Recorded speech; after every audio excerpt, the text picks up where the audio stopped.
All right, I'm not smoking anymore, so I can focus, zero in on the fundamental problems of Forged in the Dark and Blades in the Dark games and story games in general. I'm not going to get into the nitty-gritty of what makes these games work. I'm going to assume that you have a passing familiarity of them, because if you really want to know how they work, either play them. Don't watch videos. Run a one-shot. It'll take one evening of your time, and yeah. But there are central conceits that produce problems, and I'm going to break these down as systematically as I can while still operating in a single take, because I am averse to editing videos. That's more than I'm willing to commit to at this stage. So, running Blades in the Dark for 2.5 years or so, 2.5 years, revealed a lot of things about RPGs to me, and really it did, to its credit, open up a lot of blind spots and reveal errors in the way I was running the game. Namely, I was prepping way too much. I was planning way too much. And I'm sure my zero prep Bro SR and OSR type guys would be happy to hear that. I am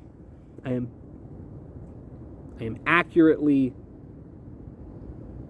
assessing the value of prep now, and the value is minimal. You should be mostly reacting to player action, because that's how you encourage agency, that's how you encourage reactive play, and how you avoid railroading. My problem with Blades and with all other story game systems that I ran was the central conceit that RPGs are collaborative storytelling activities, and that the goal is to produce a dramatic and exciting emulation of genre. What do I mean by this? To look at a couple mechanics from Blades and illustrate this. The first being quantum inventory. When you start a job, when you start a heist in Blades in the Dark, you don't indicate what gear you're bringing on the job. You indicate how much gear you're bringing on the job. And as things are needed, you have a certain amount of slots that you can tick off, like, oh, I really need rope. Better tick that off. And it's a resource management game. You might have ticked off all your inventory slots and you really wish you had a gun, but you didn't indicate enough of a load to be carrying a gun because you've used up all your inventory slots. In practice, this basically never came up. In practice, the players always had enough stuff to achieve the thing they needed to achieve, even if they had all ticked light load, which is to say very little equipment, because players are resourceful and they will work around the restraints that are presented to them. But the problem with a quantum inventory is it takes away from the player's ability to have the satisfaction and the diegetic experience of being actually prepared. And what do I mean by this? If you need rope on the job, and prior to the job you had indicated, I am bringing rope, that's a decision that you made in character that had in character payoff. I brought rope, and then I needed rope. But with a quantum inventory, I needed something, and that turned out to be rope. Another example would be the flashback mechanic, the idea of I should have set this up prior to the job, and so I spend some resource, in this case stress, but I spend a resource, and then I'm able to set up the thing that I need as though I had planned for it initially. And this does a great job of creating characters that are competent and prepared. It emulates the genre really, really well. It emulates heist fiction and crime fiction really, really well, because you have these hyper-competent characters who always have exactly what they need when they need it. But the problem is that doesn't occur in character. The conceit of genre emulation, and in particular cinematic gaming, assumes that the goal is to emulate genre fiction as it is. You want it to feel like a movie. You want to be able to look back at the session and be able to plot the beats of the session into a satisfying narrative. And a tagline I gave to my players when explaining why I'm leaving Blades behind and why we're not going to be playing Blades anymore is that a cinematic game at best turns the players into directors or executives or writers, and at worst turns them into audience members, but it never turns them into agents within the game world. It's always about what would make sense if I was writing this out as a story, and it's never what did my character plan for. And I could break down a number of different mechanics in Powered by the Apocalypse games and Blades in the Dark games to illustrate this, but the central conceit remains the same. If you abstract character activity, you pull the player out of character.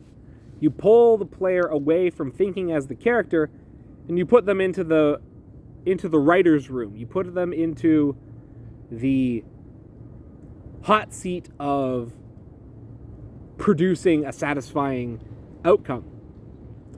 And the same is true with things like positioning, which in Blades in the Dark, before you make a skill roll, I, as the GM, will tell you what's at stake. How risky is it? What happens if you succeed or don't succeed? And again, the character doesn't know what will happen if they fail. They don't know what's going to go wrong. They don't know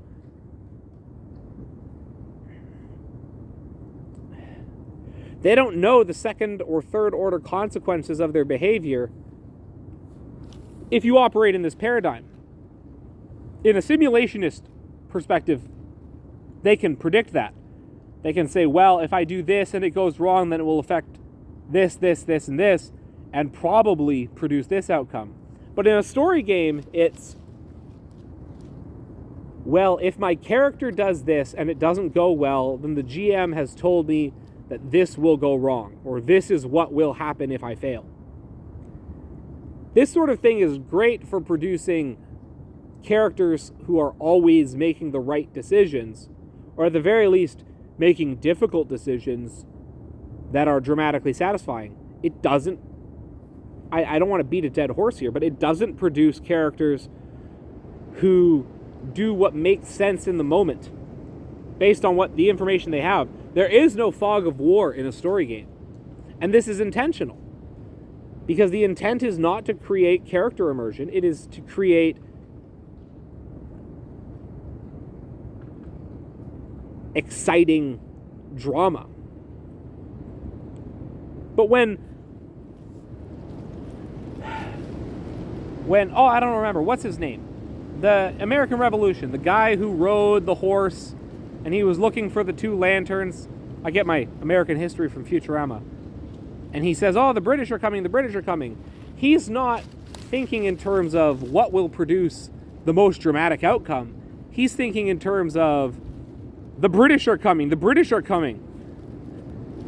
And I think the mechanic should reflect that, and a big part of that is withholding in-world information from the players, from withholding data for them to factor into their decision-making. The players should make decisions based on information their characters have, not on information that the players have or that the GM gives them.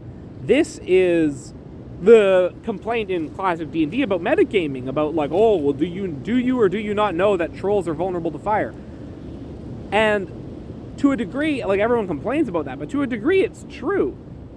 A wizard should not know the weak points in the armor of an enemy that they've never fought before. But in a story game, the nature of framing and structuring the skill checks,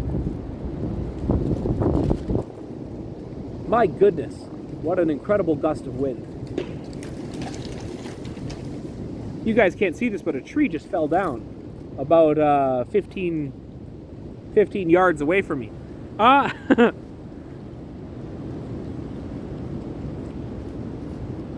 The players ought not be operating from the position of the audience or the writer.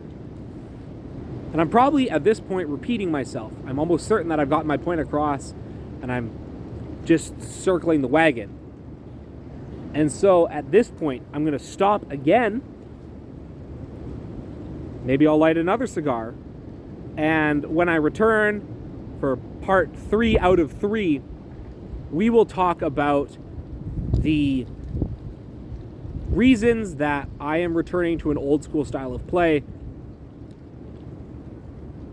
in order to encourage this sort of in-character immersion and player agency. So, stay tuned.